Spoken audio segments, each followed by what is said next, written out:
Hello everybody, my name is Senkara, and here by popular demand, after last week's YouTube short that I posted of showing off this deck, I bring to you a deck profile of the Darkest Seal, my Yubel Exodia deck. I am super stoked to show this deck off to you guys, so let's get right into it. So if you haven't already, I posted a short of this deck showing it off last week, so be sure to check that out. It was pretty cool, pretty funny ending, I think. So here it is, the Yubel Exodia. So I'm just going to take you through the deck list, and then we'll go over how it actually works. So first of all, of course, we have each piece of Exodia, the sealed one, including his head over here. We have one copy of Chaos Summoning Beast, so this runs off a Sacred Beast engine. We also have a Max C, because why wouldn't you have Max C? You gotta have Max C. We have 3 copies of the Dark Beckoning Beast, 1 copy of Dark Summoning Beast, a Haman, Lord of Striking Thunder, Raviel, Lord of Searing Flames, Lord of Phantasms, and of course 1 copy of Yubel. So monster lineup is pretty straightforward. This runs a Sacred Beast engine, and that's how we're going to get through most of our deck and get most of our draws. So that's why we need 3 copies of Dark Beckoning Beast, and just one of the other 2 is all that's needed, and 2 Sacred Beasts. I went for 1 Raviel and 1 Haman, though it might actually be better to go for 2 Raviels to use Allure of Darkness with. I haven't actually tested that out, but this works well enough. It doesn't really matter, but you might want to swap out a Haman for another Raviel. I just like to have both of them. I like to have the option. And of course, Yubel is the other main strategy for this. So how she's actually summoned, I'll get to in a bit if you don't know already. But once she's on the field, she provides really good protection, as do the Sacred Beasts with 4,000 attack. And basically your opponent just can't really get over it. And if they do, you just bring her back next turn, which is pretty awesome. So I'll go over that a bit more later, but that's the basic monster lineup, nice and easy. Next for our spells, we got Card Destruction. This is mostly just a bunch of draw spells. Card Destruction, 3 Upstart Goblins, a Foolish Burial, mainly to dump your Yubel. Does also work for Dark Summoning Beast or Chaos Summoning Beast to get their searching effect.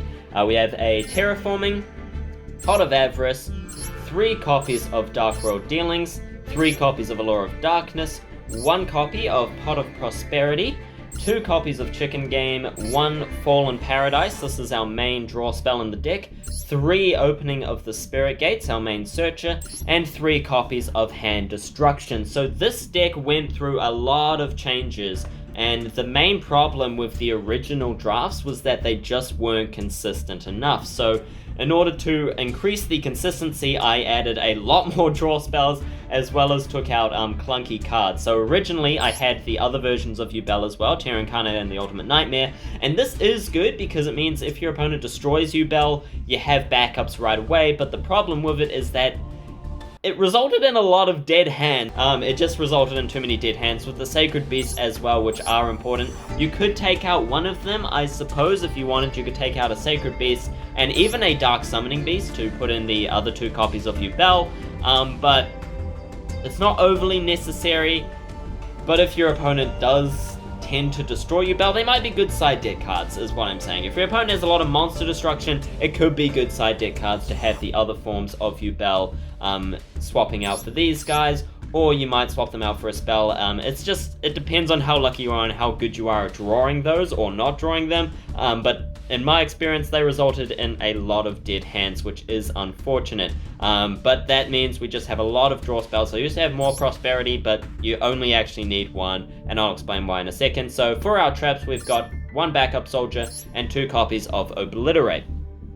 So there's a couple win conditions here, obviously. So you have Exodia, that's the main one, but you could also actually win using the Sacred Beasts, of course, and using the extra deck card. So let's go right into the extra deck as well to get that out of the way. The extra deck is not a lot of thought was put into it. That could be better. The main things where thought was put in is with these first 3. Super Dreadnought, Rail Cannon, Gustav Max. We have a lot of level 10s in the deck. They're very easy to summon.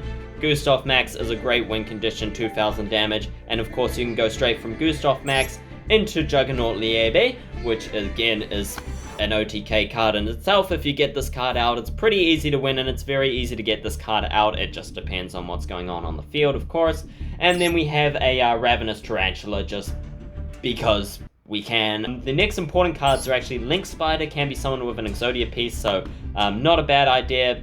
not, I don't think I've ever actually summoned it, to be honest, because it doesn't really do much, but it's there, it's an option. But a much better option is Link Karibo, who you can go into using your Chaos Summoning Beast or an Exodia piece, but mainly your Chaos Summoning Beast, just in case. Like, if you summon this card and you don't have a Sacred Beast in hand, then it's good to get rid of it, and it's good to have it in the graveyard to use its effect to actually add Fallen Paradise. The rest of the extra deck cards aren't actually that important, really. We got Skull Dread, who's good for drawing cards. Underworld Goddess, good for getting rid of stuff, I guess. But most of it's just random and using what I had at the time. The main reason you do need a full extra deck, of course, for Pot of Prosperity, but otherwise, it's not really important. Those 5 are the main important ones, and a Skull Dread is also very, very helpful. And Underworld Goddess could be quite helpful as well. So those are the main ones you want. The rest of them don't really matter as much, so don't worry too much about it. But if you want to copy it, there they are. I'll quickly go through it so that you can see them all in case you don't know what they are already. These are what they are. Good luck, have fun. Skull Dread's good. Boral Sword's always great. That guy's cool, and Underworld Goddess is great as well. Okay, we'll have some replays either playing now or at the end of the video. Depends on how it looks in editing, but basically what you've got going on is a basic Sacred Beast engine. Actually, you know what, we'll put the replays on now. Let's just start them playing, Yuri, start them playing. So the basic Sacred Beast engine is you have your Dark Beckoning Beast. You summon this guy and add Opening of the Spirit Gates, or you activate Opening of the Spirit Gates to add Dark Beckoning Beast, and then you use the other one to add either your Dark Summoning Beast or your Chaos Summoning Beast, depending on whether or not you have a Sacred Beast in hand. So Chaos Summoning allows you to summon a Sacred Beast from hand, Dark Summoning allows you to summon it from the deck. However, the other benefit of Chaos Summoning Beast is that when he's in the graveyard, you can banish it to add Fallen Paradise to your hand. Now, you can, of course, use Dark Beckoning Beast and Opening of the Spirit Gates to get Fallen Paradise as well. I'm sorry, you can't use Opening of the Spirit Gates, just Dark Beckoning Beast. Yep. So you can use Dark Beckoning Beast to get your Fallen Paradise as well, but you mainly want to use your Terraforming or your Chaos Summoning Beast. Fallen Paradise, if you don't know, not only provides great protection for your Sacred Beast against card effects, but also once per turn, if you control a Sacred Beast, you can draw 2 cards. So you get Pot of Greed once per turn, which I don't need to tell you is bloody fantastic, and really helps you to just go into a bunch of players and keep drawing cards, and really gets out Exodia really quick, actually, really quite fast to get Exodia. So that's fantastic. The other great thing about this deck is that it's very easy to make in real life. Like, there's a Sacred Beast structure deck, all these cards are very easy. I have most of them. I can almost make this deck in real life, which is fantastic. That's the other thing that I wanted to do with this, is make it easy to build IRL, which it is, and it works. I don't think I've actually lost with this version of the deck, which is fantastic. Anyway, the other main strategy of this deck, so you have Sacred Beast engine, fantastic, brilliant, works surprisingly well with Exodia, also gives you another win condition. The other main thing is Yubel. Running Yubel with a Sacred Beast engine is fantastic.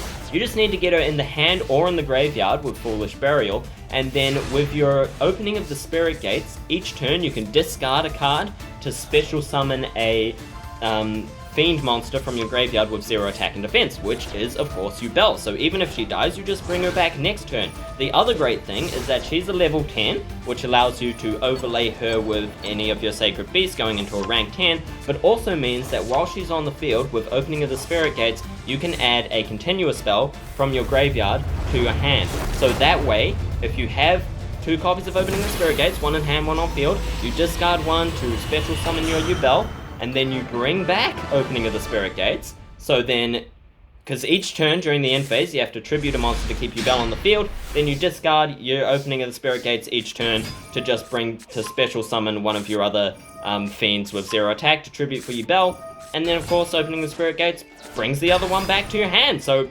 easy discard all the time, and Yubel is easy to keep on the field, like no problem. That solves all of Yubel's problems. She's easy to get out, and she's easy to keep on the field. This card is absolutely amazing for Yubel. I love it so much. I absolutely adore this card because of how well it goes with Yubel. Okay, so the other thing, other big part of this deck is, of course, Obliterate. Each turn, you can send an Exodia card from your hand or deck to the graveyard to bounce one of your opponent's monsters back to the field, or one of your own monsters. I've done that once for a good reason. So this is good for just clearing the board and getting your attacks in, or preventing your opponent from doing something that you don't want. It's just a fantastic card. Either player's turn, get rid of stuff, but you don't... There are a few uses where you don't want to use it. First of all, you only want to get rid of the normal monsters, basically, because Backup Soldier. So Backup Soldier can bring 3 non-effect monsters from your graveyard to your hand, that of course being the Exodia pieces. So you only want 3 of them, and only the normal ones in your graveyard, so you can only use it 3 times. However, we also have Pot of Avarice, and that's why Avarice is in here, is in case we need to dump multiple, like more than 3 Exodia pieces for whatever reason, we can Pot of Avarice to get back your head, get back another leg or whatever, and get them back into your deck, and draw 2 cards and keep your plays going, of course. So that's why Pot of Avarice is in there, but keep in mind, if you use Pot of Avarice, don't get rid of your Exodia head, don't get rid of too many of the limbs either, just 3 limbs in the graveyard for your Backup Soldier. Speaking of Backup Soldier, this is also actually the reason why we run Pot of Prosperity. There was a lot of times where I've got all the pieces I need, 3 of them in the graveyard, 2 of them in the hand, or whatever, some combination, and I just need my Backup Soldier. Pot of Prosperity lets you look at the top 6 cards of your deck and pick whichever one you want, which by the time you get to this point is a good chance that you're going to get a Backup Soldier, but even if you don't, you then get to put those 6 cards on the bottom of your deck, not shuffled, just on the bottom in any order, to make sure that Backup Soldier is much closer to the top than it was before. So Pot of Prosperity is actually an amazing card. The only problem with it is that it prevents you from drawing any more cards, which is why I only run one of them, is because, you know, if you use it in any other case... Yeah, when I had I used to have multiple, but when I had multiple, I would always run into dead hands because of it, because I wouldn't want to use it because it would stop me from drawing cards and only actually give me 1 card, and then it also runs the risk of putting an Exodia piece on the bottom of your deck. It just wasn't fantastic, which was to get the Backup Soldier, which is why I only run one of them, because you only need 1. It works better with 1, you don't get dead hands. It may work okay with 2, 3 is far too much though. Don't bother with 3. That's basically it. That's it for this deck. Really simple, pretty straightforward. Sacred Beast, Yubel, Exodia. If that didn't explain enough, the replays should. I'll just let the rest of them play for you. Enjoy. Unless that took up enough time, in which case, that's really awkward. So thank you all so very much for watching. I hope this is what you were hoping for, what you expected. It's pretty good. Let's do a sample 5-card draw. Look at that. That's all you need. That's another reason, actually, that Pot of Prosperity is in this deck, because rather than the other one that lets you draw 2, is because you always need a specific card, either Backup Soldier, or you draw a Pot of Prosperity and don't have your Dark Beckoning Beast, your Opening of the Spirit Gates, because if you don't open with one of them, then you're in a bit of a pickle. That's a really, like, that was the other problem with consistency, is not drawing into one of them, then you can't really go into any plays, but the way it is set up now, you will always open with them. Look, we got a Terraforming, now we just need a way to summon Raviel. We got a Lure of Darkness, allows us to draw 2. Okay, we just lost Raviel, but Opening of the Spirit Gates, there it is. Got Terraforming, boom, that's our whole combo. We can summon Haman with that, and then go into Fallen Paradise nice and easy. Like, no problem. It works well enough. Like, this is a brilliant hand. Easy. Sample 5, what else we got? Dark Beckoning Beast, Opening the Spirit Gates, yep, we're set. Terraforming is... we're set. And once you get Fallen Paradise with a Sacred Beast, that's Pot of Greed every turn, man. You're just always drawing. So we get to draw 2 more cards. Of course, that one with... well, our deck would have been shuffled, but either way. Allure of Darkness, there we go, draw 2 more. Chicken Game we wouldn't use right now because we have Fallen Paradise. Chicken Game is really just there in case you want to use that before your Fallen Paradise.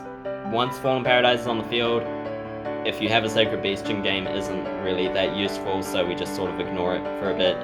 But yeah, we can go into Yubel with this hand as well, with Foolish Burial here. So we're fully protected, we've got our draw set up. We're going to be drawing 3 cards every turn, of course, because 1 at the start of the turn, so...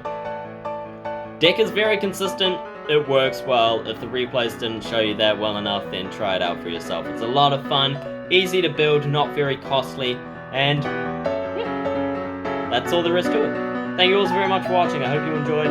My name has been Senkara, and until until next time. And if this video came out later than I said, I apologize. We ran into so many issues. But until next time, see ya.